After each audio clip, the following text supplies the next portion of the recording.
이제 시간이 되었으므로 우리의 마음과 정성과 뜻을 다하여 살아계신 하나님을 예배하도록 하겠습니다. 우리 다 함께 자리에 일어나서 주보에 게재된 말씀으로 하나님을 부르도록 하겠습니다. 우리의 도움은 천지를 지으신 여호와의 이름에 있도다. 아멘. 여호와는 내게 복을 주시고 너를 지키시기를 원하며 여호와는 그의 얼굴을 내게 비추사 은혜 베푸시기를 원하며 여호와는 그 얼굴을 내게로 향하여 드사 평강 주시기를 원하노라. 아멘. 우리 다 함께 하나님의 영광을 찬송하도록 하겠습니다.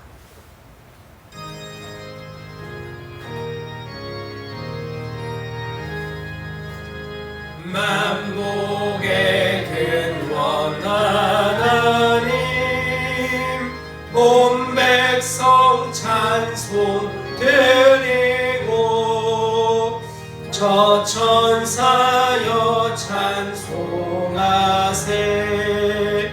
찬송 성부 성자 성령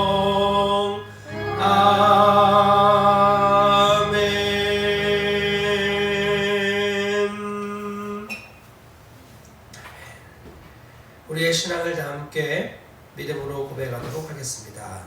전능하사 천지를 만드신 하나님 아버지를 내가 믿사오며 그 외아들 우리 주 예수 그리스도를 믿사오니 이는 성령으로 잉태하사 동정녀 마리아에게 나시고 본디오 빌라도에게 고난을 받으사 십자가에 못 박혀 죽으시고 장사한 지 사흘 만에 죽은 자 가운데서 다시 살아나시며 하늘에 오르사 전능하신 하나님 우편에 앉아 계시다가 저리로서 산 자와 죽은 자를 심판하러 오시리라.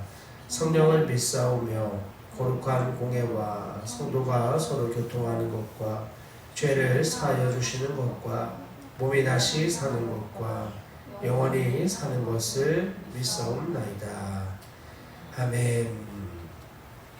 교독문제 15번 시편 27편을 우리 함께 믿음으로 교독하도록 하겠습니다.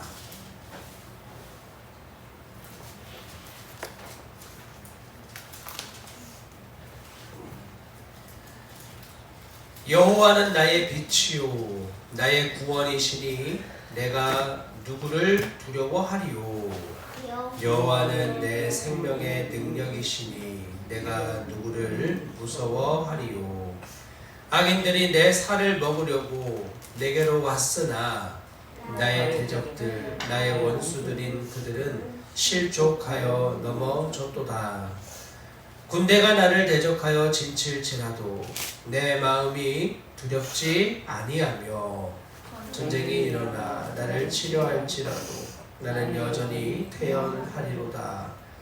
내가 여호와께 바라는 한 가지 일 그것을 구하리니 곧 내가 내 평생에 여호와의 집에 살면서 여호와의 아름다움을 바라보며 그의 성전에서 사모하는 그것이라.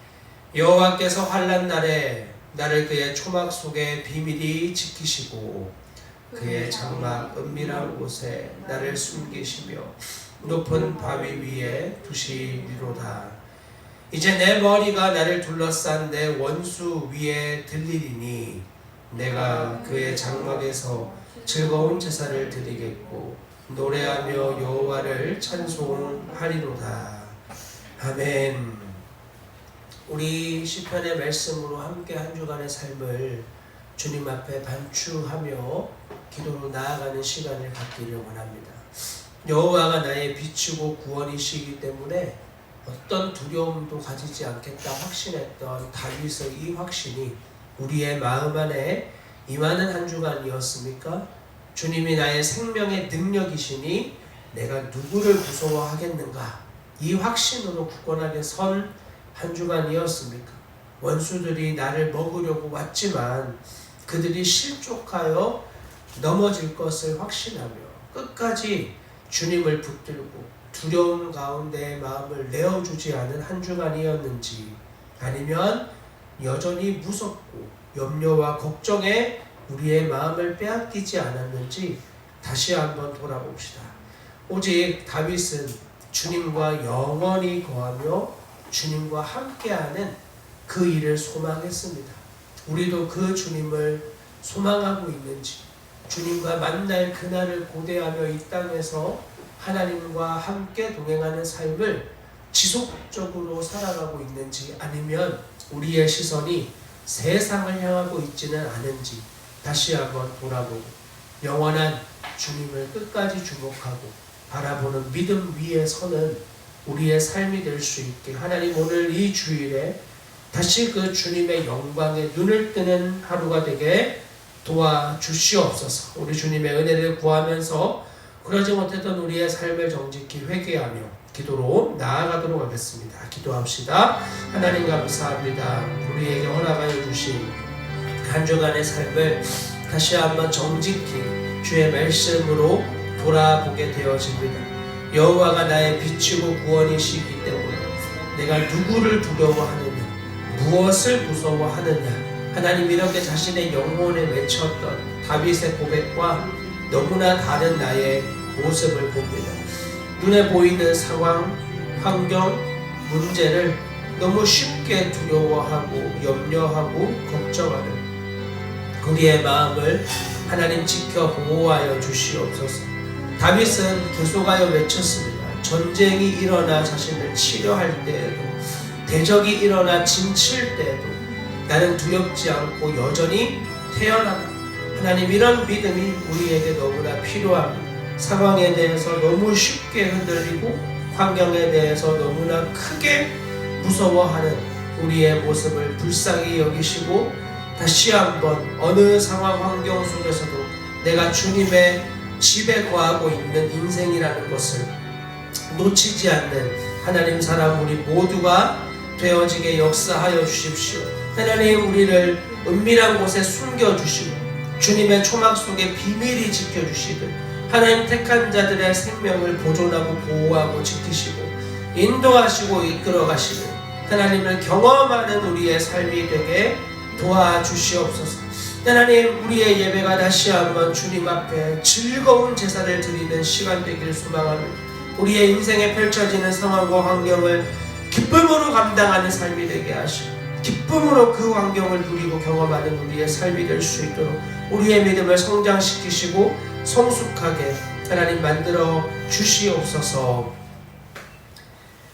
우리의 기도에 응답하실 주님을 신뢰하는 믿음으로 우리 다 함께 시편 130편을 고백하도록 하겠습니다.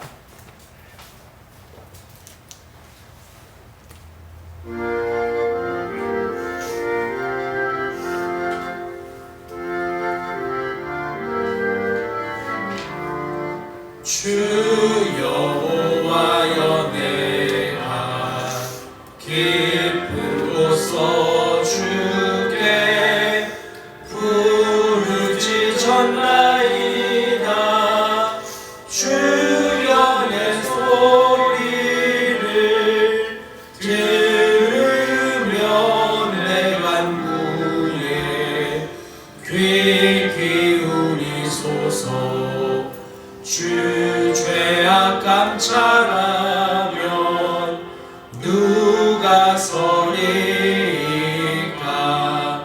그러나 사유함이 주님께 있음은 주경의 쾌함일세.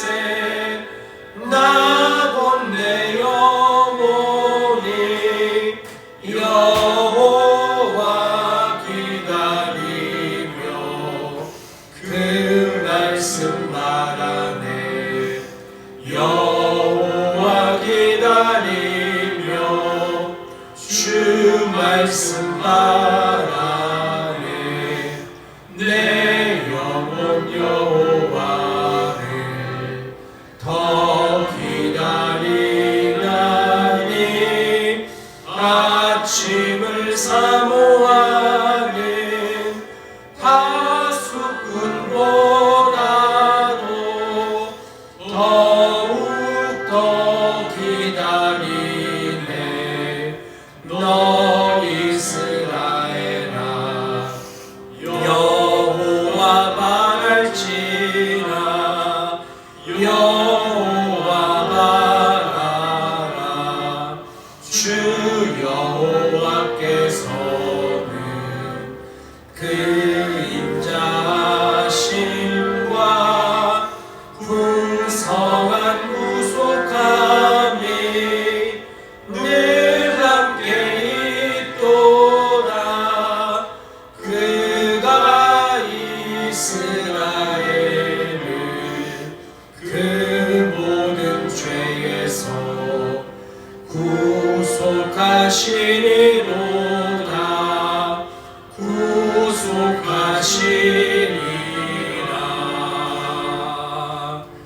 아멘. 착석하여 주시기 바랍니다.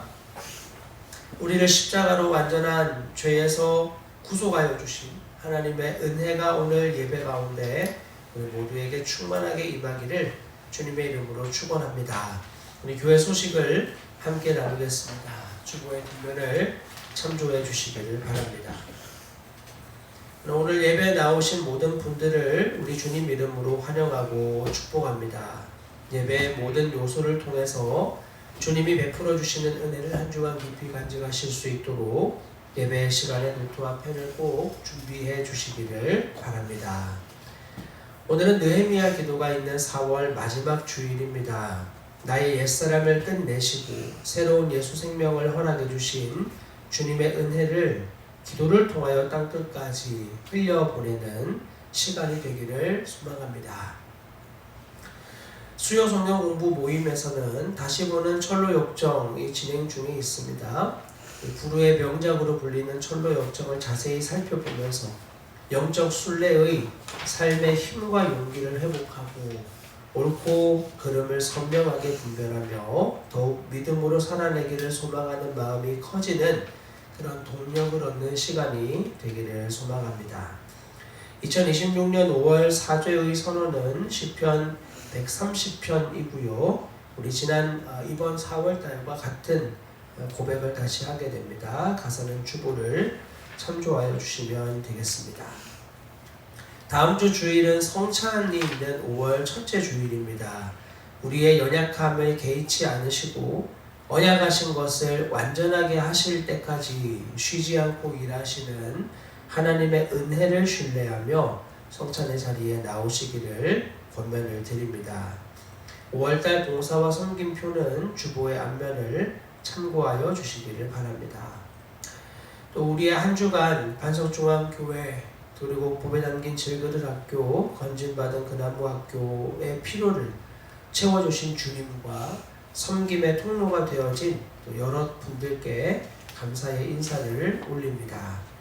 지난주 예배 모임 통계와 헌금은 주보의 하단에 게재가 되어 있습니다. 참조하여 주시기를 바랍니다. 주중의 예배와 모임은 주보에 게재된 것을 참고하여 주시면 되겠습니다. 아직 자세한 광고가 나오진 않았지만 5월 11일부터 특주 두 번째 시간이 진행이 되어집니다. 참고하여 주시면 좋겠습니다. 기타 다른 광고는 주보를 확인하여 주시기를 바랍니다. 찬송가 337장을 믿음으로 고백하도록 하겠습니다.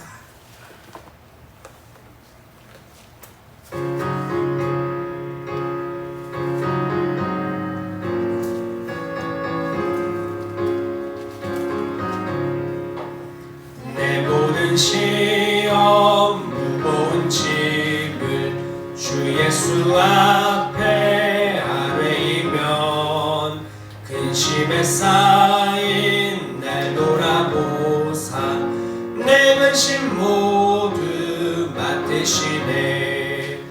무거운 짐을 나 홀로 지고 견디다 못해 쓰러질 때 불쌍히 여겨 구원의 주님 은혜의 주님 예수 내 모든 외로움 닥치는 환난 주 예수 앞에 아뢰이면 주께서 친히 날 구해 주사 넓으신 사랑 베푸시네.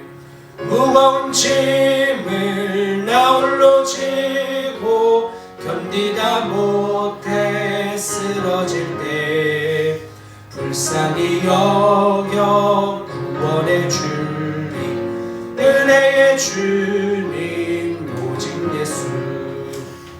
내 짐이 점점 무거워질 때 주 예수 앞에 아뢰이면 주께서 친히 날 구해 주사 내 대신 짐을 져주시네.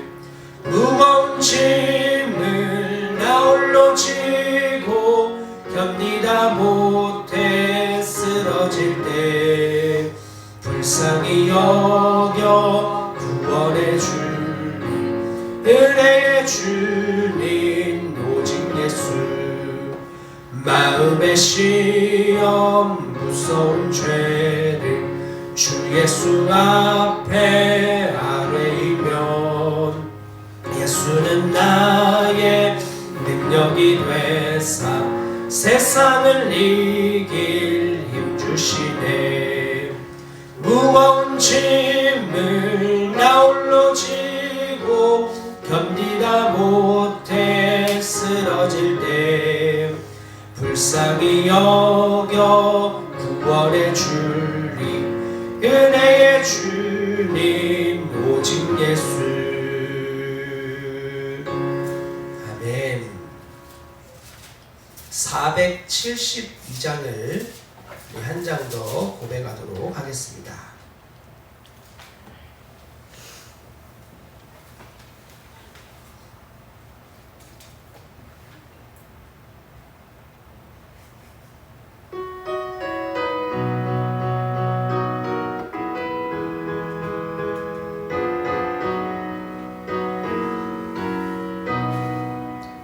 내 병든 손 내밀라고 주 예수님 말씀하네. 그 말씀을 굳게 믿고 병든 손을 내밀어라. 옛날같이 오늘날도 주 권능이 크시오니 전능하신 권능으로 병든 손몸 고치리니.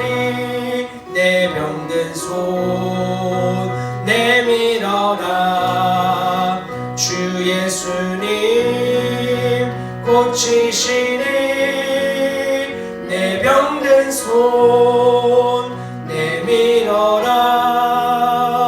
주님 고치시리라.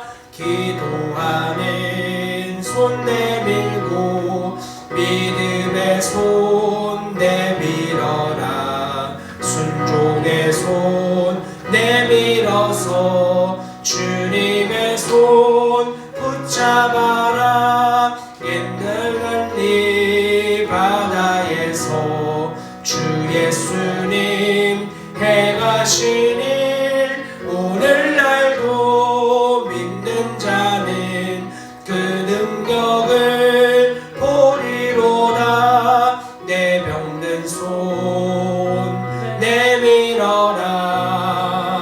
주 예수님 고치시니. 내 병든 손 내밀어라. 주님 고치시리라.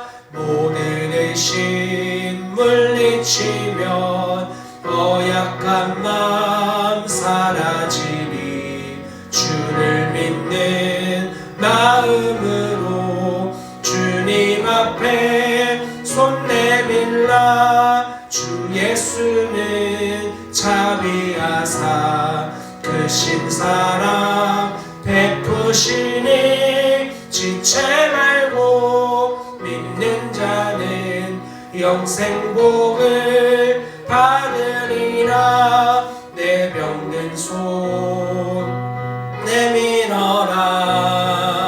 주 예수님 고치시니 내 병든 손 내밀어라. 주님 고치시니라. 아멘. 우리 마지막으로 206장을 함께 고백하도록 하겠습니다.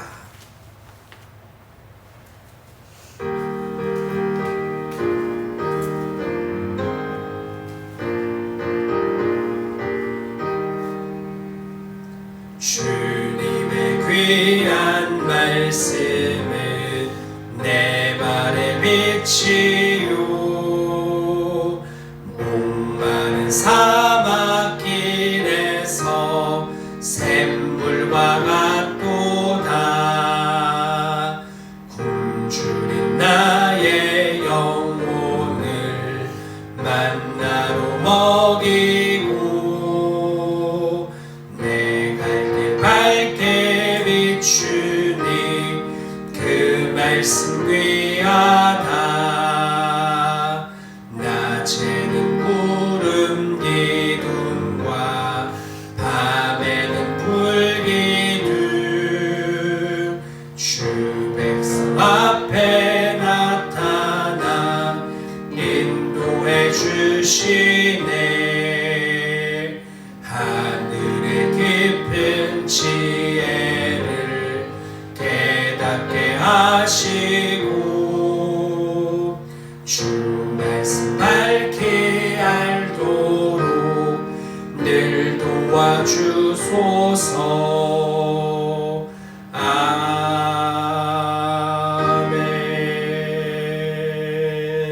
아멘. 아멘. 우리 함께 말씀을 보도록 하겠습니다. 오늘 하나님께서 우리에게 주시는 말씀은 신약성경 마가복음 제14장 32절부터 40절까지의 말씀입니다.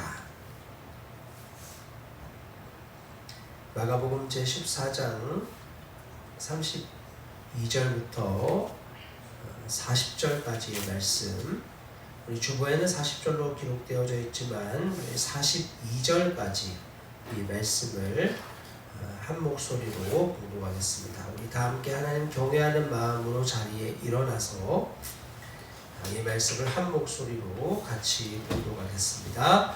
그들이 겟세마네라 하는 곳에 이르매 예수께서 제자들에게 이르시되 내가 기도할 동안에 너희는 여기 앉아 있으라 하시고 베드로와 야고보와 요한을 데리고 가실새 심히 놀라시며 슬퍼하사 말씀하시되 내 마음이 심히 고민하여 죽게 되었으니 너희는 여기 머물러 깨어있으라 하시고 조금 나아가사 땅에 엎드려 될 수 있는 대로 이때가 자기에게서 지나가기를 구하여 이르시되 아빠 아버지여 아버지께서는 모든 것이 가능하오니 이 잔을 내게서 옮기시옵소서.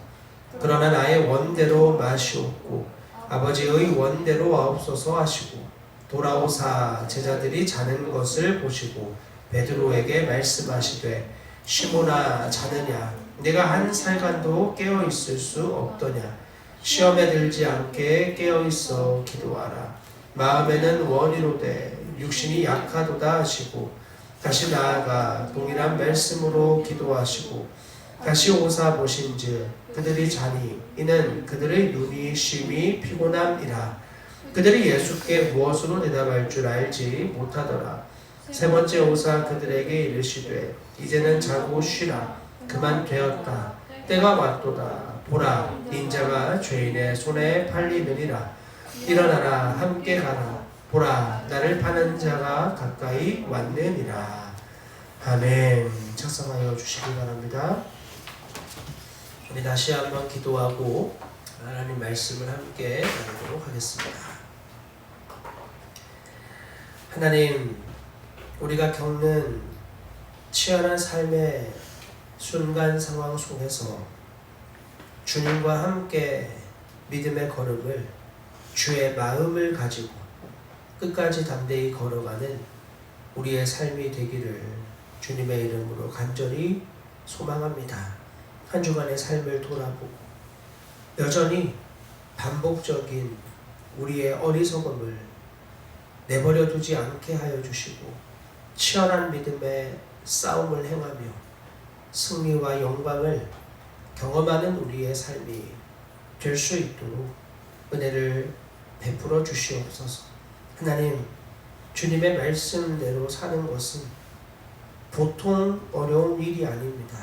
그러나 그러한 삶이 가장 고귀하고 고상하며 영광스러운 것이라는 걸 잊지 않는 우리의 인생이 되게 도와주시고 세상이 줄 수 없는 가치와 그 충만함을 순종 가운데 더욱 경험하는 복된 인생 우리 모두가 될 수 있도록 하나님 역사하여 주시옵소서.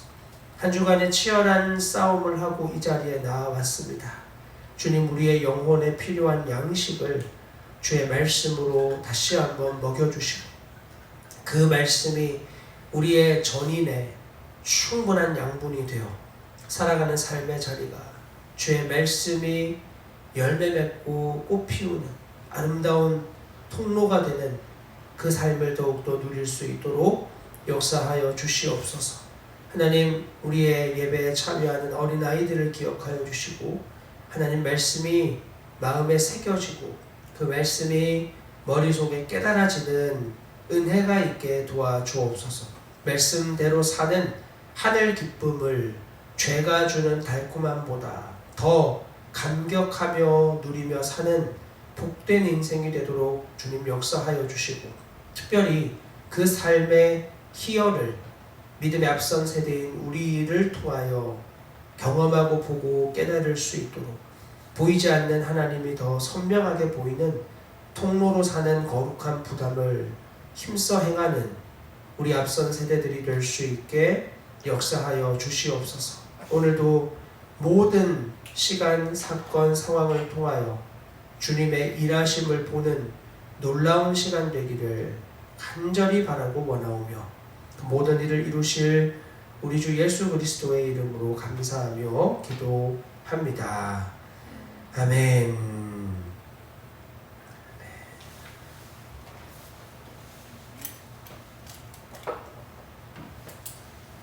우리 지난 시간에 깨어있으라는 이 말씀을 통해서 제자들에게, 하나님 백성 되어진 자들에게 육체적으로 뿐만 아니라 영적으로 깨어있는 삶을 살아가야 됨을 말씀해 주신 주님의 말씀을 함께 경청했습니다. 깨어있는 삶만이 예수 그리스도의 제자로서의 마땅한 본분이자 태도이고 동시에 깨어있는 것은 우리 주님의 명령이라고 말씀을 드렸습니다. 그리고 이 깨어있는 것이 시험을 이기는 거의 유일한 길이다 라고 말씀을 나누었습니다. 예수님은 매 순간 깨어있는 분이셨습니다. 그래서 그분이 가장 고통스러웠을 순간, 즉 하나님 아버지와의 인간의 죄를 뒤집어쓰고 하나님 아버지와 단절되는 그 순간을 예수님은 정말 상상조차 할 수 없으셨습니다. 그 일을 당한다는 것 생각만으로도 너무 큰 고통을 느꼈고 그 일로 인해 모든 것이 가능한 하나님 아버지께 간구하셨습니다. 그러나 예수님의 간구를 보십시오. 나는 하나님 아버지와 단절될 수 없습니다. 이 잔을 내게서 옮겨주십시오. 이것은 너무나 좋은 기도죠.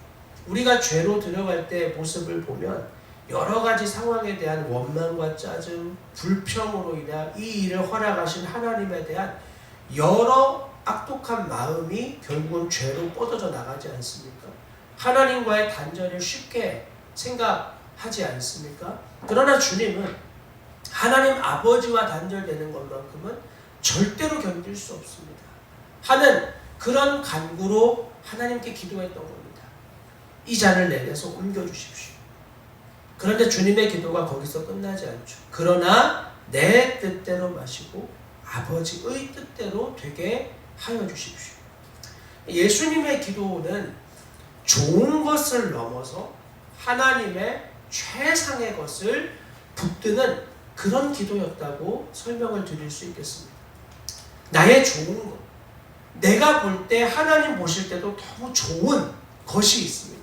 그러나 그것보다 더 높고 더욱 좋은 하나님 수준의 것들이 있다는 것을 우린 늘 기억해야 합니다. 하나님 수준의 최상의 것. 우리에게 주님은 나의 최고봉이라고 잘 알려져 있는 오스왈드 챔버스 목사님의 책이 있습니다. 주님은 나의 최고의 보물이다. 산 보물이를 의미하는 것이죠.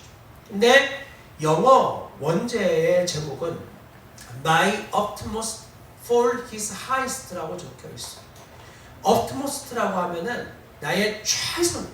나의 최선.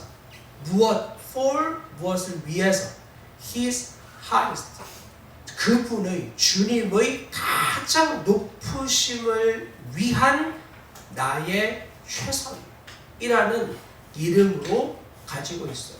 원래 그 책은 묵상집으로 챔버스 목사님이 쓴 게 아닙니다. 그분이 쓴 여러 글들을 매일매일에 우리가 그분이 경험한 하나님을 기쁘심을 우리도 함께 경험할 수 있도록 인용하여 거기에다가 넣어놓은 글들이에요. 요즘엔 챔버스 목사님의 글이 토기장이라는 출판사에서 많이 번역되어서 나오고 있습니다. 참 좋은 일입니다. 근데 그분의 글을 읽어보면 주님의 가장 높으심을 위한 자신의 전심의 피 묻은 고백이 너무너무 그리고 너무나 큰 사랑 안에서 흘러나오는 것을 경험합니다.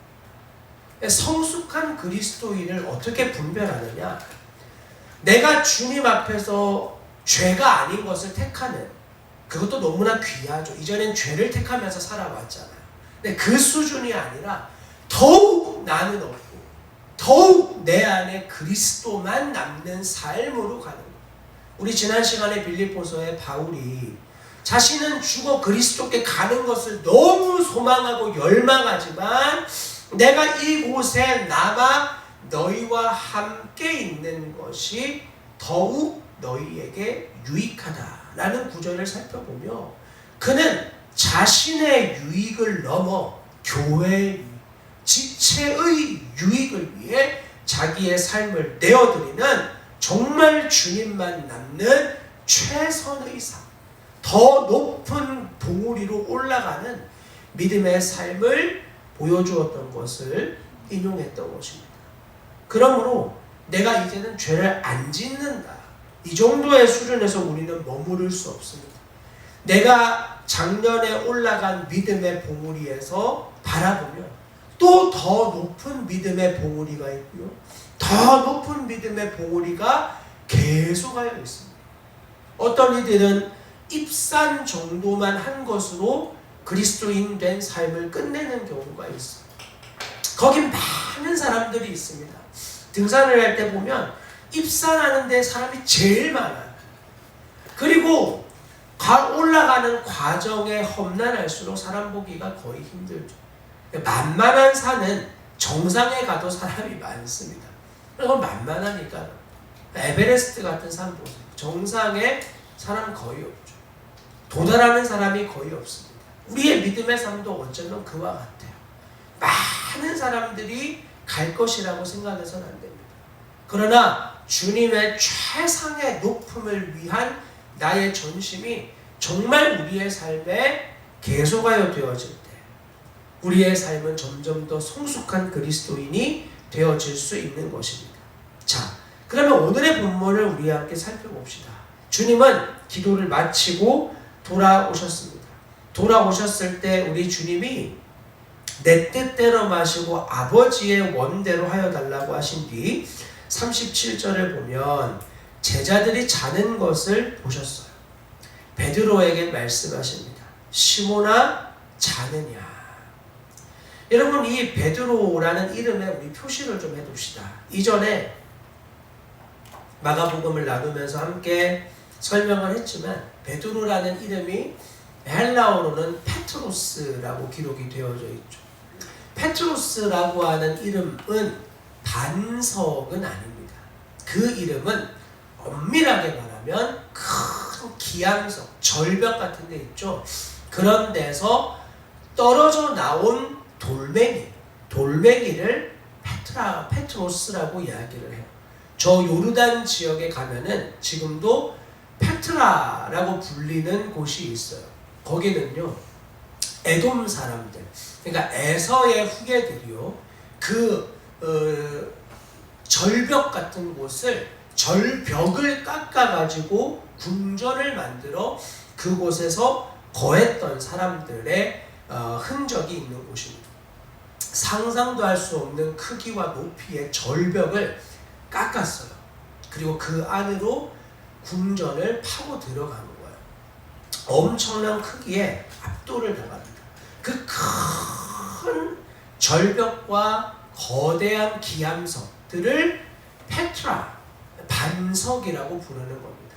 페트로스는 거기에서 떨어져 나온 돌을 페트로스라고 하는 거예요. 예수님이 이 베드로에게 말합니다. 너는 베드로다.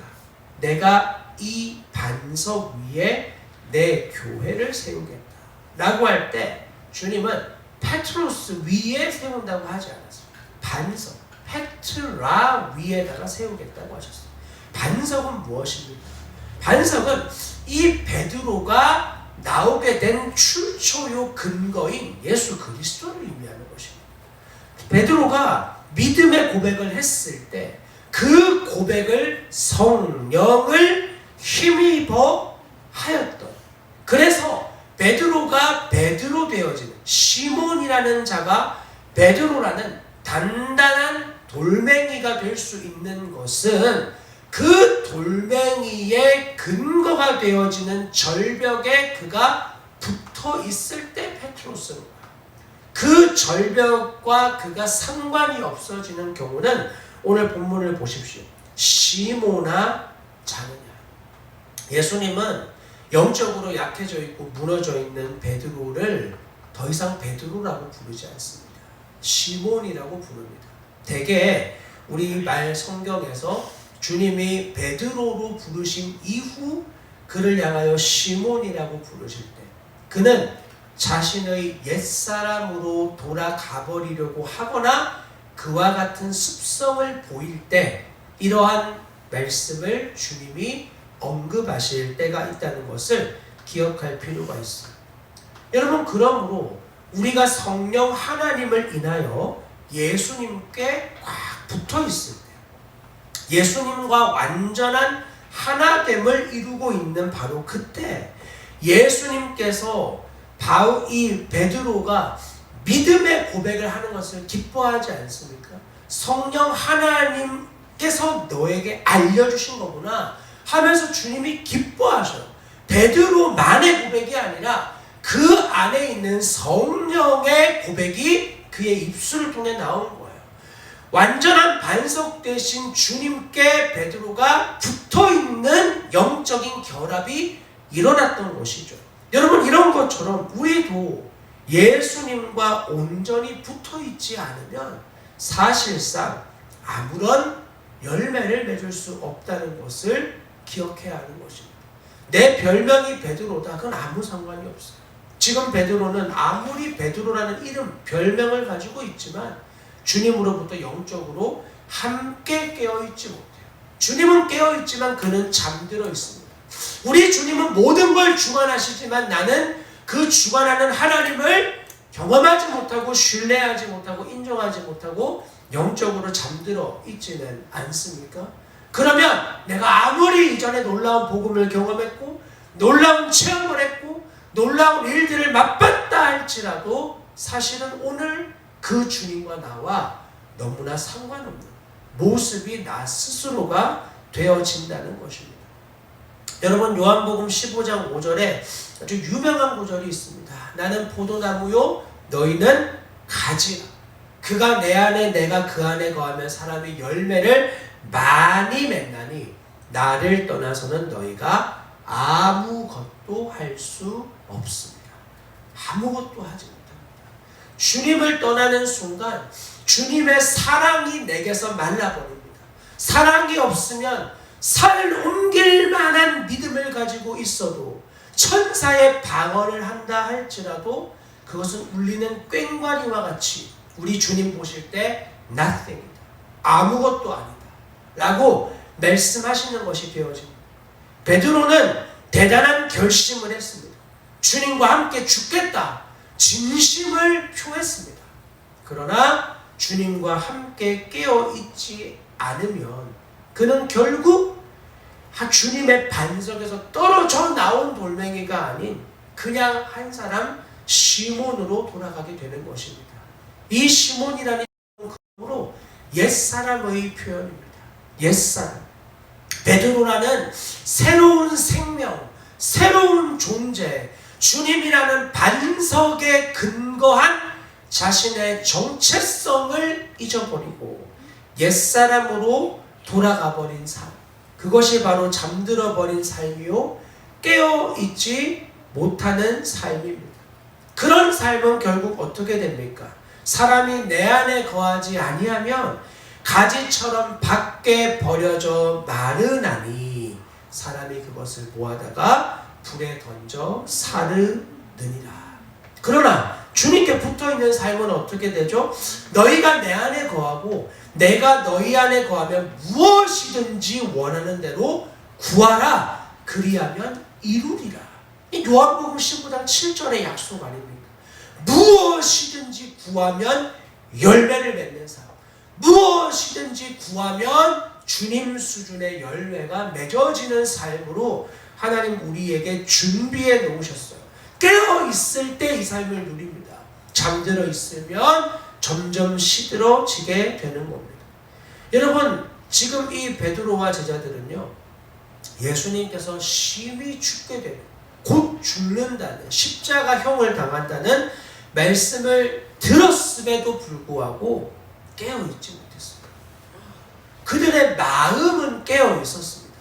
그러나 그들의 육체는 깨어있지 못했습니다. 아니 이게 가능한가? 여러분 우리는 예배를 통해 많은 것 들은 것 중에 하나는 마음만 있으면 된다는 것입니다. 불교에서 말하는 일체유심처럼 모든 것이 마음에 달렸다는 이야기를 우리가 자주 듣지 않았습니까? 베드로와 제자들이 마음이 없었네 라고 단순하게 생각할 수 있겠지만 우리 주님이 하신 말씀 38절을 봅시다. 같이 읽어볼까요? 시작. 시험에 들지 않게 깨어있어 기도하라. 마음에는 원이로되 육신이 약하도다 하시고. 자, 여러분 지금 이 베드로와 제자들은 마음에는 원이지만 육신이 약하다라고 주님이 평가하고 있어요. 자, 이 마음에는 원이다는 단어를 먼저 살펴봅시다. 마음이란 단어를 헬라어로 푸뉴마라고 합니다. 푸뉴마라는 단어는 엄밀하게 말하면 마음보다는 영혼 혹은 인간의 존재의 본질로서 봐야 되는 단어죠. 주님이 그 많은 부분에서 성경에서는 영으로 번역을 해줄 때 이 푸뉴마라는 단어를 씁니다. 그러니까 영혼과 마음이 굉장히 밀접하게 연결이 되어 있기 때문이거든요. 마음은 우리 인간 육체에 관련된 것이 아니라 영적인 것과 관련이 되어 있어요. 자, 너의 영혼, 너의 근본적인 마음에서는 어떻다? 원하지만 이 원한다는 단어 프로디몬이라고 적힌 이 말은요 열렬한 기꺼이 하고자 함이라는 이런 의미예요. 자, 연결해 보십시오. 너의 마음의 중심에 네 마음 근본에서는 열렬히 깨어 있으려고 하는구나. 열렬히 나를 따라오려고 한다. 주님이 그 중심을 아셔요. 실제 베드로와 제자들 마음 안에 예수님 진짜 사랑하고 끝까지 그분과 순교하고 싶은 마음이 있는 것을 주님 보셨어요. 여러분, 이 지점에서 우리가 깨달아야 될 것은 사람이 어떤 행동을 하지 않을 때 저 마음이 없어. 단순하게 도식하기가 어렵다는 거예요. 인간은 마음만 먹으면 다 할 수 있죠. 하늘 날아가는 새 보면서 야, 저거 날아가는 거 참 좋겠다. 비행기 만들자. 지금도 기계공학의 정수로 불리지 않습니까? 비행기를 만들죠. 큰 어마어마한 크기의 배를 만들죠. 산을 둘러 지나가면 힘드니까 굴을 만들잖아요. 뚫어버리잖아요. 산을 뚫는다. 그리고 다른 도시로 가기 위해 큰 다리를 건설합니다. 가끔 그 영상을 볼 때가 있어요. 도대체 저 바다에다가 다리를 어떻게 놨지? 기가 막히게 작업을 하더라고요. 바닷물 다 빼서 기초를 놓는 거예요. 상상이 되십니까? 말도 안 되는 일이잖아요. 바닷물 다 빼요. 그 부분만. 그리고 거기에다가 기초를 낳는 거예요. 이런 말도 안 되는 일을 사람이 합니다. 왜? 마음을 먹었기 때문이죠. 그러나 여러분, 그게 전부가 아닙니다. 인간은 마음을 먹는다고 모든 걸 다 할 수 있는 것이 아닙니다. 그렇지 않습니다.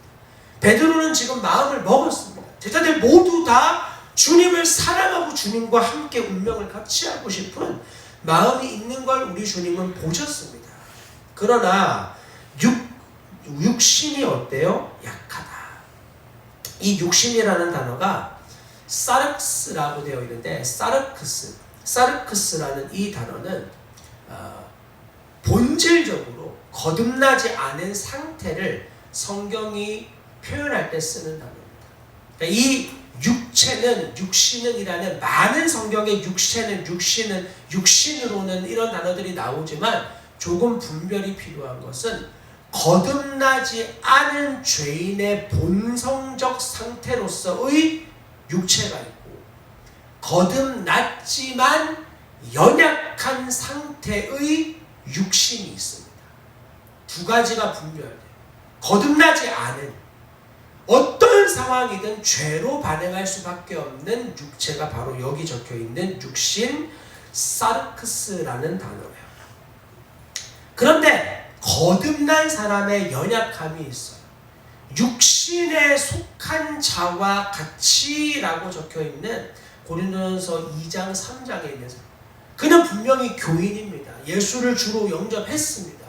그러나 아직 너무나 미약한 어린 아이 같은 사람, 그런 사람을 살키노스라고 표현을 하는데, 그 말이 바로 육체에 속한 자, 아직 영적인 강인함을 발휘할 수 없는 어린 아이와 같은 그리스도인을 표현할 때 그 단어를 씁니다. 우리는 교회 안에서 이것을 잘 분별해야 됩니다. 그는 정말 본질상 변하지 않은 죄인으로서 교회를 다니고 있는가? 복음을 만났고 새 생명을 얻었지만 여전히 성숙하지 못한 미성숙의 영역에 있는가? 주님을 정말 사랑하고자 하지만 사랑할 수 없는 상태인가? 자라나지 못한 상태인가? 새 생명이 그에게 있는가 없는가? 여러분, 엄밀하게 말하면 지금 제자들은 아직 성령 하나님이 그들 안에 오시지 않았어요. 그러므로 그들은 말 그대로 변화된 적이 없는 사람들이에요. 그들은 새로운 생명을 아직 가지고 있지 않는 상태예요. 단 예수님께서 보호해 주시고 있는 상태인 거죠. 어떤 의미인지 아시겠습니까? 그런 상태로 보호를 받고 보존을 받고 있지만 그 자신의 마음에 주님을 사랑하는 것으로는 안 된다 이거예요. 자, 육체로는 어때요? 약하다라고 되어 있는데, 이 약하다는 단어 아스데네스라는 이 말은 힘이 없다, 무력하다, 병들었다 라는 의미. 그러니까 본질적 죄인의 육체에 거듭나지 않은 상태로는 무력하구나, 연결해 봅시다. 그들의 영혼은요, 기꺼이 주님을 위해서 희생하고자 하지만 거듭나지 않은 육체로는 무력하구나, 힘이 없구나. 주님이 그 제자들을 보면서 거의 혼잣말 하실 듯 하시는 거예요. 주님은 제자들이 자기를 너무 사랑하는 걸 알았어요. 그러나 그 마음으로만 가지고는 안 됨을 보셨어요. 거듭나지 않은 육체를 가지고는 주님을 따라갈 수 없는 거예요. 왜? 무력한 거예요. 힘이 없기 때문인 거죠. 주님 예수 그리스도 수준의 것을 감당할 힘이 없는 것이기 때문입니다. 이것은 아직 태어나지 않은 존재라는 것입니다. 태어나지 않은 존재. 그는 어떤 짐도 질 수 없고 어떤 일도 감당할 수 없습니다. 왜? 죽어있기 때문입니다. 죽어있는 존재는 무거운 짐이 눌려지면 그것을 막으려고 반응하지 않습니다. 버티려고 하지 않습니다. 죽어있기 때문입니다. 그게 지금 제자들의 상태예요. 그러나 엄청나게 무거운 짐이 우리에게 닥칠 때 어린아이부터 어른에 이르기까지 그 짐을 밀어내기 위해 힘을 씁니다. 약하든 세든 그것은 생명이 있기 때문입니다. 지금 주님이 보여주시는 것은 그들은 무력하다. 하나님의 일을 감당하기에 전혀 힘을 쓸 수 없는 죽은 상태를 말하는 것입니다. 그러므로 베드로가 내가 주님을 위해 죽겠다 라고 말했던 것은 거듭나지 않은 사람의 마음이요 결단입니다. 베드로는 정말 진심으로 주님을 사랑했지만 그는 아직 거듭나지 않았습니다. 그것만 가지고는 하나님의 일을 감당할 수 없는 것입니다. 그래서 우리 주님이 이렇게 말씀하는 거예요. 37절의 끝에 보십시오. 네가 한 시간도 깨어 있을 수 없더냐. 네, 베드로의 힘으로는요, 자기의 수준의 힘과 능력으로는 영적인 것을 위해서 한 시간도 깨어있지 못합니다. 영적인 것을 위해서 베드로는 깨어있지 못합니다. 여러분, 예배의 시간에 유독 예배의 시간에 잠이 드는 사람들이 있습니다. 그렇죠? 다 그런 것은 아니겠지만 피곤한 이유도 있고 힘든 이유도 있지만 그 중 하나는 영적으로 그 시간을 견딜 수 없기 때문입니다. 그의 영혼은 죽어 있습니다. 마음이 없는 경우도 있습니다. 너무 어린아이와 같아서 어린아이들이 예배를 때로는 지루해하듯이 하는 경우도 있습니다. 그래서 잠이 드는 경우도 있지만 대부분은 깨어있지 못한 상태이기 때문입니다. 영혼이 예배에 깨어나 감격하고 기뻐해 본 적이 없는 거예요. 그러니 그 시간은 너무 힘들고 어려운 시간이에요. 할 수 있는 게 뭡니까? 베드로는 잠을 자요. 자기가 할 수 있는 최선이에요. 그게. 그냥 지키다가 잠이 드는 거예요. 영적인 걸 아무리 하려고 해도 육신의 피곤함을 이길 수가 없는 거예요. 여러분, 이런 일들을 우리가 감당할 때 생각해 보십시오. 해야 되는 일들이 있습니다. 그리스도인다운 태도와 모습으로 반응해야 되는 걸 우리가 너무 압니다. 그 순간에 내가 예수님의 생명답게 감당하지 못했을 때 우리도 이 제자들처럼 주님이 마음은 원이로되 육체가 약하구나. 물론 우리에게 주님이 너 거듭나지 않은 육체구나 이렇게 말씀하시진 않겠죠. 주님이 그렇게 말할 때 우리는 때로는 좌절하고 절망합니다.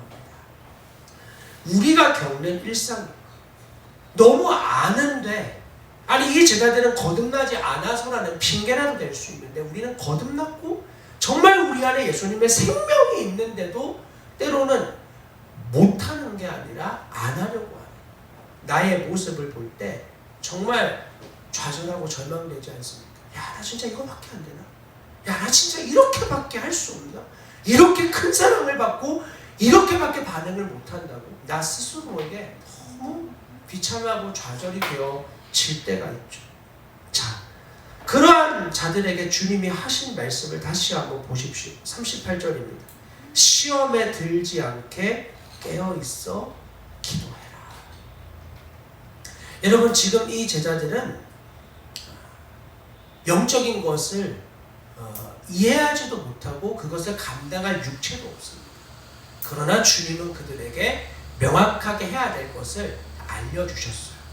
영적인 것을 원하지 않고 죄를 추구하는 육체와 그리고 영원한 것을 기뻐하는 내 마음속 새 생명 사이에서의 갈등을 제자들은 몰랐지만 우리는 알고 있습니다. 그런 우리에게 주님이 다시 한번 말해요. 시험에 들지 않게 깨어서 너희 기도해야 돼. 영원한 것을 붙잡으려면요, 우리의 병든 육체, 무력한 육체의 노력, 열심, 결단 이런 걸로 되는 게 아니에요. 그걸로 되는 거 아닙니다.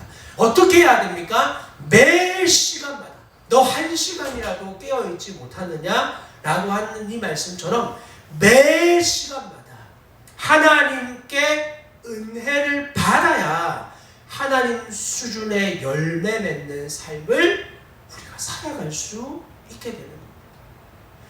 매 시간마다 하나님께 은혜를 받아야 돼요. 매 시간마다 주님으로 깨어 있어야 돼요. 우리가 밥 먹는 시간대를 보십시오. 대개 밥 먹으면 5-6시간 정도 지나면 또 다음 끼를 먹잖아요. 끼니를 먹지 않습니까? 네, 육체는 그 정도 시간에 한 번씩 먹으면 돼요. 그러나 영적인 것은 더 전투가 치열합니다. 저기 어업에 종사하는 분들, 크게 막노동하는 분들, 이런 분들 보면은요, 중간중간에 3찬 먹습니다. 하루에 5끼씩 음식 먹는 분들도 있습니다. 육체가 쓰는 에너지가 너무 많으니까 그걸 감당하기 위해서 식사를 자주 하는 거예요. 그럼 꼭 그런 것과 같아요. 1시간이라도 깨어있으라라고 하는 말씀은 우리의 영적 전투가 그만큼 치열하고 그만큼 힘들다는 거예요. 그러므로 여러분, 요즘에는 핸드폰 알람 같은 것도 있잖아요. 시계 같은 거 이렇게 들면 몇 시 안 들어도 정각마다 알려주는 그런 기능들이 있어요. 꼭 뭐 정각에 할 필요는 없어요. 그러나 그런 알람들을 통해 우리가 깨어 있어야 할 도구로 쓰면 어떨까요? 아, 내가 지금도 깨어 있어야 되겠구나. 어떤 분들은 소방차나 앰뷸런스가 지나가는 소리를 들을 때마다 자기의 기도 노트를 핀답니다. 그리고 자기가 기도해야 될 분들을 위해 그 시간에 주님이 알려주시는 사인으로 믿고 기도하는 사람들이 있답니다. 여러분, 이런 것들이 깨어있는 어떤 표식이에요. 깨어있지 않으면 주님으로부터 내가 계속 은혜를 받아야 된다. 공급받아야 된다. 내 육체만 가지고 내 마음의 결심만 가지고는 안 된다는 정확한 깨달음이 있다면 계속 주님께 구해야 열매가 맺혀집니다. 여러분, 내 힘으로 안 됩니다. 내 결심만으로 안 됩니다. 내 마음의 원함 가지고 안 됩니다. 주님이 공급해 주셔야 됩니다. 그리고 그 공급은 오직 기도로만 되어집니다. 깨어 기도해야 돼요. 쉬지 말고 기도해야 돼요. 한숨으로라도 주님을 불러야 돼요. 주님이 너무 습관돼서 주님이 생각 안 나는 정도라면 예수님이라고 부르든 하나님이라고 부르든 주여 나를 불쌍히 여겨주소서라고 하든 우리의 영혼이 깨어있을 어떤 것이든 하기를 힘써야 하는 겁니다. 여러분, 그렇게 할 때 우리의 삶에 비로소 주님이 부어주시는 능력으로 주님 수준의 열매를 맺는 삶을 살게 되어집니다. 그렇게 3번의 시간을 거쳤어요. 그리고 여전히 제자들은 잠들어 있었습니다. 어쩌면 당연한 결과죠. 거듭나 본 적이 없는 사람이 어떻게 깨어서 주님께 기도할 수 있겠습니까? 그래서 성경은 그 시대 사람뿐만 아니라 오늘날 거듭난 자들을 위해서도 하는 말씀으로 주님이 하신다고 우리 지난 시간에 살펴보지 않았습니까? 그들뿐만 아니라 주님의 무리에 속할 우리를 위해서도 주님이 이렇게 말씀하여 주신 거예요. 자, 그리고 주님이 41절 보시면 이렇게 말합니다. 이제는 자고 쉬라. 그만 되었다. 때가 왔다. 보라, 인자가 죄인의 손에 팔린다. 이렇게 이야기합니다. 여러분 지금 이 사건은요, 두 가지의 의미가 있습니다. 첫 번째는 제자들의 입장에서의 의미예요. 제자들의 입장에서 지금 주님의 이 말씀은요, 아무런 영적 준비 없이 시험을 만나게 되는 상황입니다. 제자들은 아무런 영적 준비가 되어 있지 않아요. 주님이 3번이나 기회를 주셨어요. 그리고 깨어있으라고 말씀하셨어요. 그러나 그들은 깨어있을 수도 없었고 있고 싶어 하지도 않았어요. 그리고 곧 큰 시험을 만나게 됩니다. 그리고 반대로 예수님의 입장에서는 모든 영적, 육적 준비를 끝마치고 시험을 만나게 되신 거예요. 똑같은 시험인데 제자들은 아무 준비가 없이 부딪힌 시험이고요, 예수님은 모든 준비가 끝난 채 부딪히는 시험입니다. 예전에 아이들과 한번 파도풀을 탄 적이 있어요. 파도풀을 타는데 파도가 도대체 어떻게 만드는 건지 모르겠는데 진짜 이 파도의 크기가 얼마나 큰지 성인인 저를 이 파도가 그냥 이렇게 잡고 휩쓸어가요. 구명초보 끼고 있으니까 그렇겠지라고 생각하겠지만 제가 입구에서 한번 휩쓸려서 넘어진 적이 있거든요. 입구 딱 들어가는 길에 찰박찰박거리는 곳에 야 파도풀이다 그러고 갔는데 조금 한 무릎 정도 높이밖에 안 됐어요. 그런데 파도가 이렇게 세게 오는데 전혀 이제 생각 안 하고 처음 해봤고 긴장도 안 돼 있고 그러니까 딱 있다가 파도의 힘에 그냥 휘청하고 넘어진 거예요. 그래서 제가 꽤 무게가 있잖아요. 그렇게 휘청할 아닌데 이 물의 힘이 얼마나 센지 그냥 그대로 저를 넘어뜨렸어요. 그리고 휘청하고 반대쪽에서 또 파도가 치면서 반대로 들어오는 물을 얼굴로 맞아가지고 다 들이마시는 거예요. 얼마나 놀랐는지 진짜 지금도 기억이 아찔해요. 그러니까 이 준비가 되어져 있는 구명조끼를 하고 있는데도 깊은 데 갔으면 큰일 났겠죠. 얕은 데서도 그렇게 당하는데 아무 준비 없이 저만 그런 게 아니라 거의 갓난쟁이 애기들 막 이런 애들도 오거든요. 와가지고 그 앞에서 이러고 있다가 파도 쳐가지고 물 맞고 먹는 애들은 수두룩해요.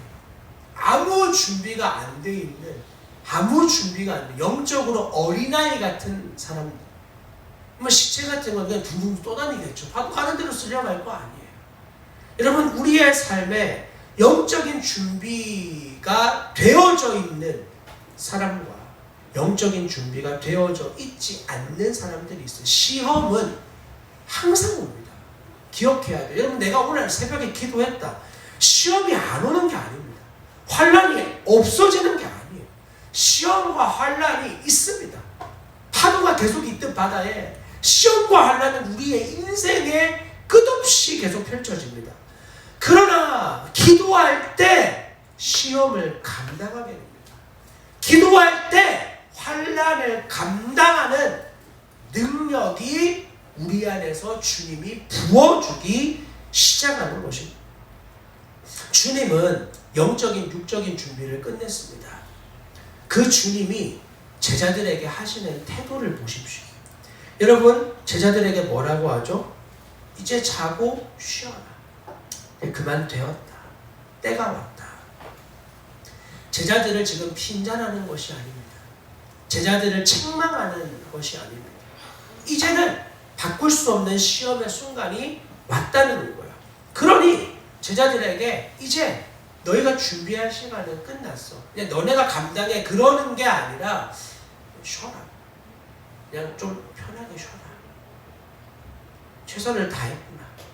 여겨주시는 그들의 연약함을 불쌍히 여겨주시는 긍휼히 여겨주시는 여러분이 영적으로 깨어있을 때 깨달아지는 게 뭐냐면 원망, 불평, 짜증을 이겨냅니다. 원망할 만한 상황, 불평할 만한 상황, 짜증 낼 만한 상황이거든요. 하나님이 허락하시는 영적으로 준비된 사람은 방비가 되어 있어요. 지금 파도 치네? 지금 이렇게 되겠네? 마음의 준비를 합니다. 그래서 그 상황을 감내해내요. 예수님은 제자들에게 스트레스 풀지 않았어요. 십자가에 달려 죽으실 그 고난과 스트레스를 제자들한테 막 풀지 않았어요. 왜? 영적으로 준비되어 있었기 때문입니다. 기도를 통해서 영적으로 무장되어 있었기 때문에 엄한 사람들에게 풀지 않는 거예요. 저도 이번 한 주간은 참 어려웠던 시간이었던 것 같아요. 여러분은 어떠셨나요? 이 한 주간을 보내면서 여러 가지 참 힘들고 그리고 부담스러운 상황에 많이 직면했어요. 그런데 돌아보면, 엄밀하게 따지고 돌아보면 그런 상황이 지난주도 있었고 그 지난주도 있었고 돌아보면 더 심한 상황도 있었어요. 이번 주가 특별히 상황이 더 힘들었던 게 아니에요. 이번 주의 어려움이라고는 고작 그냥 맨날 겪는 아이들의 시련, 학교에서 있는 어떤 일들, 매번 지난주에 있는 일들이었어요. 근데 그 지난주는 짜증, 원망, 불평이 없다가 왜 이번 주는 짜증, 원망, 불평이 나옵니까? 깨어있지 않는 거죠. 물론 기도도 하고 묵상도 하고 다 합니다. 그런데 여러분, 한 번, 두 번 이 죄의 틈을 열어주면 우리가 알죠. 그 다음부터 급속도로 죄가 쉽게 반응됩니다. 단 한 번이 위험해요. 한 번 죄를 딱 터뜨리는 순간 그 다음부터 연쇄적으로 자꾸 그 죄가 나오는 걸 봅니다. 뇌과학자들은 그런 것을 뇌가 오늘은 망했다고 생각하기 때문에 계속 그렇게 되는 거다. 긍정적으로 생각하면 그렇게 된다고 말합니다. 오늘은 성공해, 오늘은 잘 될 거야 말하면 그 다음도 연쇄적으로 감당할 힘이 생긴다. 어느 정도는 맞습니다. 그러나 그들은 영적인 것을 알지 못합니다. 주님으로부터 매 시간, 매 분초마다 공급받는 삶을 모릅니다. 그러니 자기 개발만 하는 거예요. 그게 다가 아니에요. 우리가 해야 될 것은 그런 긍정적인 생각도 가져야 되지만 그 긍정의 근거가 주님으로부터 오는, 이 모든 것을 합력해서 선을 이루시고 이 모든 악한 것을 재료 삼아 완전한 결과를 이루실 하나님을 믿는 믿음 안에서 되어지는 긍정적인 것이어야지, 자기가 지금은 울어야 될 때인데 춤을 추고 있거나 그렇게 반응한다면 하나님을 역행하는 일이 되는 거죠. 지금은 주님이 너 애통하고 울어야 될 때다, 마음을 찢어야 될 때다 라는데 하나님 너무 좋다요. 나는 그 우는 거 싫다. 난 긍정적이고 싶은데 왜 그렇게 슬퍼하고 애통해야 되냐. 그냥 긍정이 자기의 우상이 되는 거예요. 그 지점으로 가면 안 되는 겁니다. 여러분, 말씀을 결론 맺으려고 합니다. 여러분, 영혼의 열망에 우리는 초점을 맞추어야 합니다. 육체의 소욕과 원함의 마음을 빼앗기면 주님으로부터 공급받는 삶이 멈추어지게 됩니다. 더 높으신 하나님이 항상 우리 앞에 있습니다. 그때마다 우리의 육체를 결단하고 저 고지를 향하여, 더 높은 봉우리를 향하여 나아가야 되겠다. 육신을 결단하며 내 몸을 쳐서 복종하며 기도에 우리의 삶을 내어드려야 됩니다. 행동으로 기도하든 마음으로 기도하든 한숨을 내쉬며 기도하든 우리의 초점이 주님께로 다시 향하여야 합니다. 여러분, 죄된 육체, 하나님을 향해서 반역하고 박약한 반응하는 그 모습을 절대 당연하게 여기지 마십시오. 몸소 기도하신 주님이 연약한 제자들까지도 불쌍히 긍휼히 여기셨던 그 마음이 우리 안에 생길 때까지 주님을 바라보는 일을 놓치지 않아야 합니다. 내 마음을 힘들게 하는 사람, 내 생각을 뒤집어 엎는 존재를 보며 주님의 마음으로 긍휼함과 불쌍한 마음이 생기기까지, 내 계산으로 보면 아주 낮아도 합당한 사람이에요. 때려도 너무 속이 풀리지 않을 사람이에요. 여러분 주위에 다 그런 사람들이 있어요. 근데 주님은 함께 기도하지 않는, 특별히 부른 이 세 명의 제자들이 잠들어 있을 때 그들을 불쌍히 여겨주십니다. 영혼이 깨어 있습니다. 하나님으로 충만합니다. 우리의 삶도 변하지 않는 일상에 우리의 영혼이 주님으로 충만해지고 그들을 불쌍히 긍휼히 여기게 되어집니다. 돌에 맞아 죽는 가운데 유대인들을 불쌍히 여겼던 하나님 마음이 부어진 스데반처럼 십자가에 자신을 못 박는 자들을 보며 저들이 알 수 없는 죄를 행하니 불쌍히 용서하여 달라고 구했던 예수님처럼 우리의 기도는 그 모습을 닮아야 하는 것입니다. 아벨도 자기를 죽이는 가인을 향해 그런 기도를 하지 않았을까요? 히브리서에 그의 이름이 의인의 반열에 들어가 있다면 그도 하나님의 마음을 품고 자기를 죽이는 형을 향해 불쌍히 긍휼히 여기는 마음을 품지 않았을까요?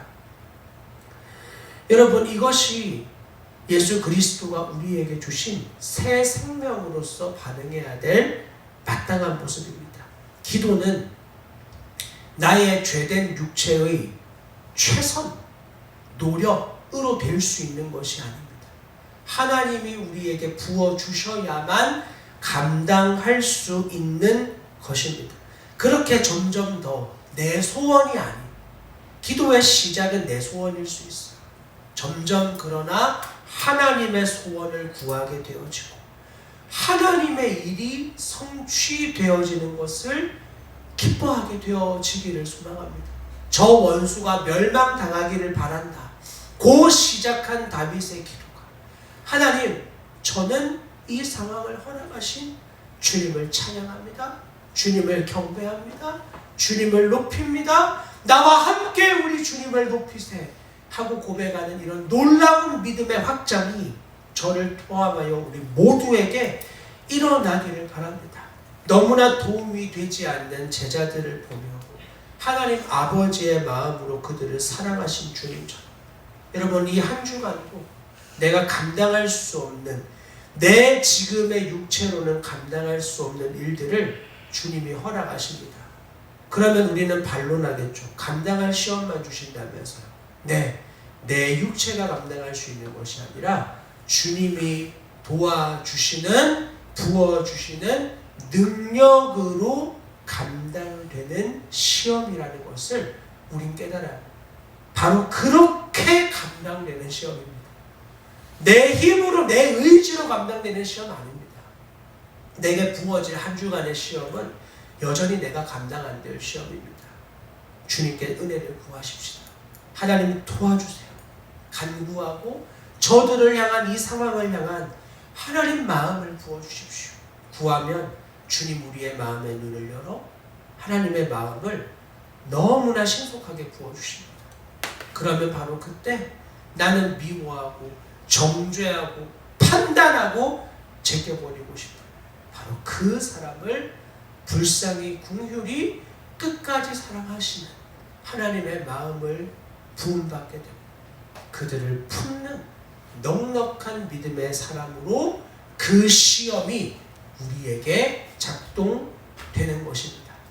저를 비롯해 우리 모두에게 허락되어진 한 주간의 시험, 나를 유혹하여 넘어뜨리는 것이 아니라 성장하고 성숙하게 하는 주님의 테스트로서 역할을 온전하게 하는 그런 놀라운 시간 되기를 주님의 이름으로 간절히 축원합니다. 기도하겠습니다. 여러분, 우리 함께 같이 기도합시다.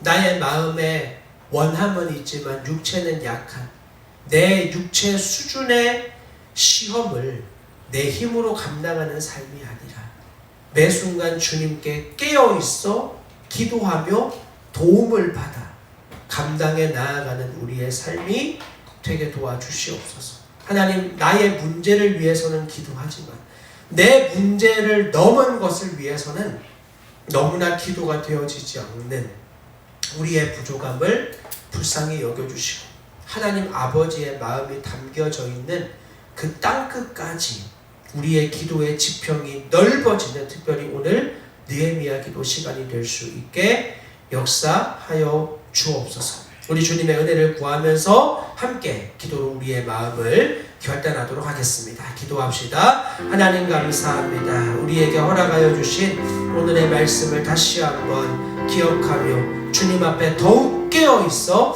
기도하는 자로 하나님 살아가기를 다시 한번 소망합니다. 마음이 원함이 있는데 육체는 약하다. 이것은 핑계 되지 않겠습니다. 하나님, 우리의 육체는 약하고 여전히 구원을 받았지만 우리의 육체는 주님의 것을 향해 박약한 의지를 발휘합니다. 그럼에도 불구하고 하나님 이 상황을 내버려 두지 않으며 주님의 은혜를 구하고 도움을 구하여 하나님 그 허락되어진 상황 환경 속에서 믿음으로 그 모든 것을 돌파하며 살아가는 우리의 삶이 되어질 수 있게 주여 역사하여 주시옵소서. 하나님, 오늘도 그런 은혜의 삶을 우리로 살아가게 해주시기를 구합니다. 하나님, 그런 놀라운 삶을 이루어 주시고 살아가게 하시고 능력 주셔서 마음껏 하나님 높아지시는 것을 경험하는 우리의 삶이 될 수 있게 주님 도와주옵소서. 우리 사랑하는 지체들이 부딪히는 많은 사람들과 상황들, 환경들이 있습니다. 하나님, 내 힘으로는 살아갈 수 없고 내 힘으로 감당할 수 없는 그 치열한 상황 환경 속에서 다시 한번 주님의 마음을 품고 주님 하늘로부터 부어지는 은혜를 공급받아 그 모든 상황을 믿음으로 감당하는 우리의 삶이 되게 하나님 역사하여 주시옵소서. 하나님, 우리에게 오늘 다시 한번 말씀해 주심에 감사합니다. 치열한 믿음의 삶을 살아가야 하는데 또 여전히 반복된 일상을 싸워내야 하는데 상황, 문제, 환경 때문이 아니라 우리의 마음에 주님으로부터 깨어있는 것으로 감당되어짐을, 주님으로부터 부어지는 은혜로 감당되어짐을 다시 한번 기억하게 해주시니 감사합니다. 하나님, 깨어있게 도와주십시오. 기도하게 하시고 그리고 우리의 최선으로 감당하는 것이 아니라 주님의 새 생명에 부어질 은혜로 감당되는 순간이라는 것을 놓치지 않는 우리의 삶이 되게 도와주시옵소서. 하나님, 더 높은 고지를 향하여 나아가야 합니다. 이 정도 수준에 머무르지 않게 하시고 우리의 아래 보울 위에 있는 사람들을 보며 교만하지 않게 하시고 더 높은 믿음의 산봉우리로 이 한 주간도 힘차게 걸어 나아가는, 한 걸음씩이라도 가지 못한다면 그 방향을 향해서라도 서 있는 믿음의 한 주간 될 수 있도록 역사하여 주시옵소서. 그런 놀라운 삶을 살아내게 하실 주님을 기대하고 신뢰하며 이 모든 말씀 우리 주 예수 그리스도의 이름으로 감사하며 기도합니다. 아멘, 아멘. 우리 다 함께 자리에 일어나서 찬송 630장을 부르며 우리의 마음과 물질을 주님 앞에 결단하겠습니다.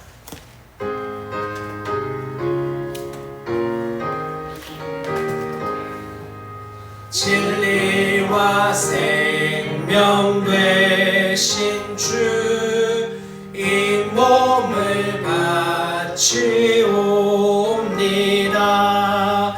믿음과 소망 사랑에 한마음 되게 하소서.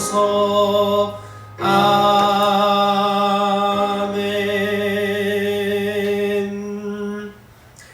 드리신 예물을 위해서 다시 한번 기도하겠습니다. 하나님, 주님의 생명을 받은 자로서 한 주간의 삶을 담대하고 치열한 믿음을 싸우고 그리고 얻어진 아름다운 물질을 주님 앞에 가지고 왔습니다. 주님이 우리에게 허락하신 상황 속에서 하나님 앞에 부끄럽지 않은 믿음으로 살기를 힘쓰고 애쓴 눈물로 만들어진 물질이라는 것을 주님께 다시 한번 고백하며 올려드립니다.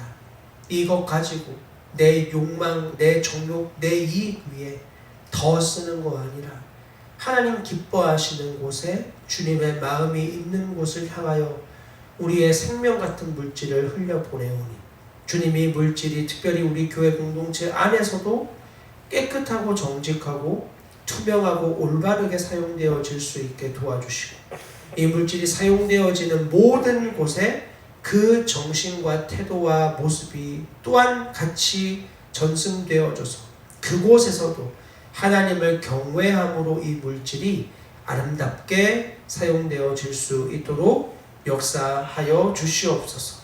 주님, 눈물로 씨앗을 뿌리면 기쁨으로 단을 거둔다고 하셨는데 우리가 생명같이 흘려 뿌리는 이 물질을 눈물로 심음으로 기쁨의 단을 거두어 드리는 하나님의 역사를 보기를 원합니다.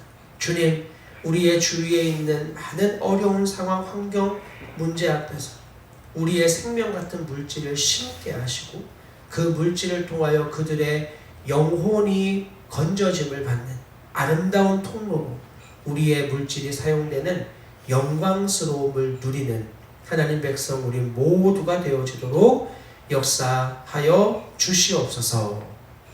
이제는 우리 주 예수 그리스도의 크신 은혜와 하나님 아버지의 무한하신 사랑과 성령의 교통하심이 오늘 예배에 참여한 주의 백성들 특별히 영적으로 깨어 있기를 소망하며 하나님과의 기도의 교제를 놓치지 않으며 주님으로부터 힘을 공급받아 삶에 감당할 수 없던 그 자리를 감당하기로 결단한 주의 백성들과 그들의 삶의 모든 자리 가운데 이제부터 영원토록 함께 계시기를 간절히 축원하옵나이다.